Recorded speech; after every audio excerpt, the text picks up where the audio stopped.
Res, i aquí estem gravant amb la Sony nova,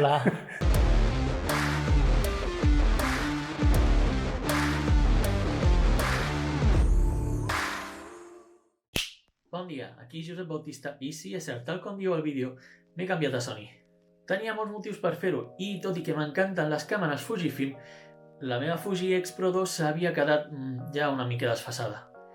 A més, sobretot per al tema vídeo, i aquest ha sigut el principal motiu per al qual m'he canviat a Sony.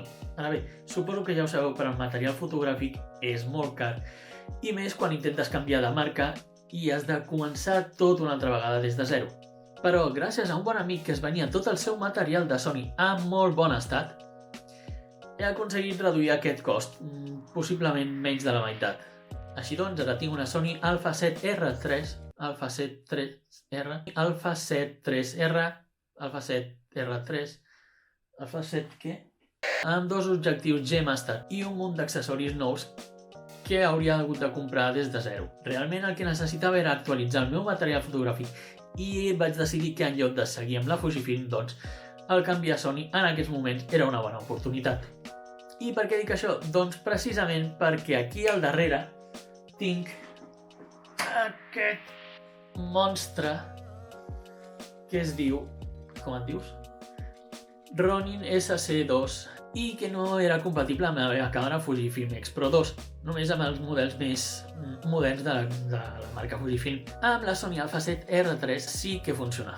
Bé, com deia, en el 2022 he estat treballant amb el Ronin una mica, però estava molt limitat en el tema de poder-ho fer-ho servir realment amb una càmera. Ara, després d'haver-me fet amb la Sony, doncs ja he pogut configurar, he pogut veure tot com funciona i, tot i així, encara em faltava algun cable que necessitava per poder controlar amb el Raven Eye i fer-ho servir des del meu smartphone.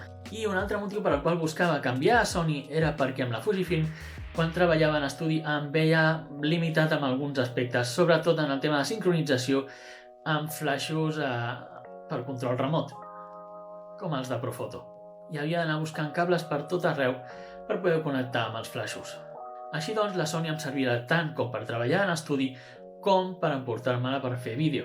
I la Fujifilm es quedarà com a la càmera de batalla que sempre m'emportaré de viatges. Deixeu-me que us mostri unes imatges de vídeo on he estat practicant com funcionava tot amb el Ronin i la Sony per fer el vídeo.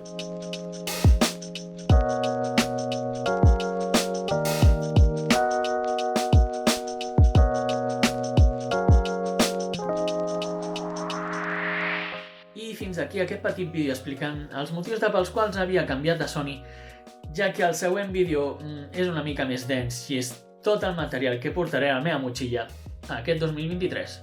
Vinga, fins aviat!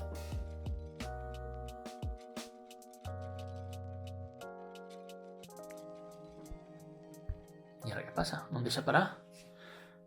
Para!